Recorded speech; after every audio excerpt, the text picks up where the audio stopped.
বর্তমানে অনেক অ্যাপ ব্যবহার করার জন্য মাইক্রোফোন অ্যাক্সেস চালু করা খুবই গুরুত্বপূর্ণ। আজকের এই ভিডিওতে আমি দেখাবো কিভাবে খুব সহজেই অ্যান্ড্রয়েড ফোনে মাইক্রোফোন অ্যাক্সেস চালু করবেন।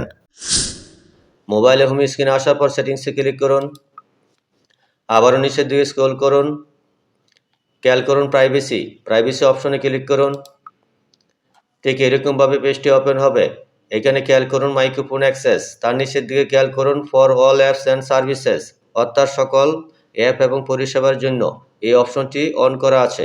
যখন অপশনটি অফ করে দেওয়া হবে তখন আর মাইক্রোফোনটি কাজ করবে না। আপনি যখন হোয়াটসঅ্যাপে কথা বলবেন তখন মাইক্রোফোনে কাজ করবে না। আপনি মেসেঞ্জারে কথা বলতে পারবেন না, ইমোতে কথা বলতে পারবেন না। এমনকি আপনি যখন গুগলে সার্চ করবেন, ভয়েস দিতে যাবেন, তখনও সেটা কাজ করবে না। আপনি যদি কোনো নির্দিষ্ট অ্যাপকে পারমিশন দিতে চান বা বন্ধ করতে চান, সেই জন্য উপরের দিকে খেয়াল করুন পারমিশন ম্যানেজার, তার নিচে লেখা আছে control app access to your data, অর্থাৎ আপনার ডাটা অ্যাক্সেস করার জন্য অ্যাপগুলি নিয়ন্ত্রণ করুন। এই অপশনে ক্লিক করুন। আবারও পেজটি ঠিক এভাবে দেখতে পাবেন। আবারও নিচের দিকে স্ক্রল করুন, এখানে খেয়াল করুন মাইক্রোফোন, এই অপশনে ক্লিক করুন। আবারও খেয়াল করুন allow only wheel in use, অর্থাৎ শুধুমাত্র ব্যবহারের সময় অনুমোদিত।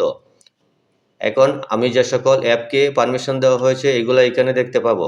আবারও নিচের দিকে স্ক্রল করুন, এখন খেয়াল করুন নট অ্যালাউ, অর্থাৎ যাদেরকে পারমিশন দেওয়া হয় না সেগুলো এখানে নিচের দিকে দেখতে পাবো।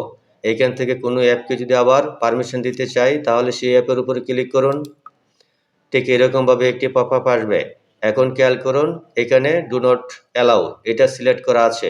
তার পরের অপশনটি হচ্ছে আস্কড এভরি টাইম। এই অপশনটি যখনই আমরা সিলেক্ট করব তখন আমি যখন ম্যাপে গিয়ে আমি ভয়েস দিতে যাব অথবা মাইক্রোফোন ব্যবহার করব তখন একটি পপ আপ আসবে, অর্থাৎ আমাকে অ্যালাউ করতে বলবে। আবার উপরে অপশনটি যদি আমি সিলেক্ট করি তাহলে এখানে বলা হয়েছে allow only wheel using the app, অর্থাৎ শুধুমাত্র অ্যাপ ব্যবহারের সময় অনুমতি দিন। আমরা এই উপরে অপশনটি সিলেক্ট করব, তাহলে আর কোনো পপ আপ আসবে না। আপনি যদি কোনো অ্যাপকে পারমিশন দিতে না চান তাহলে এখান থেকে এভাবে সেই অ্যাপে ক্লিক করে আপনি এখান থেকে ডু নট অ্যালাউ দিলে সেটা পারমিশন বন্ধ হয়ে যাবে। তো এই ছিল আজকের ভিডিওটি ভালো লাগলে অবশ্যই চ্যানেলটি সাবস্ক্রাইব করে পাশেই থাকবেন। ধন্যবাদ সবাইকে।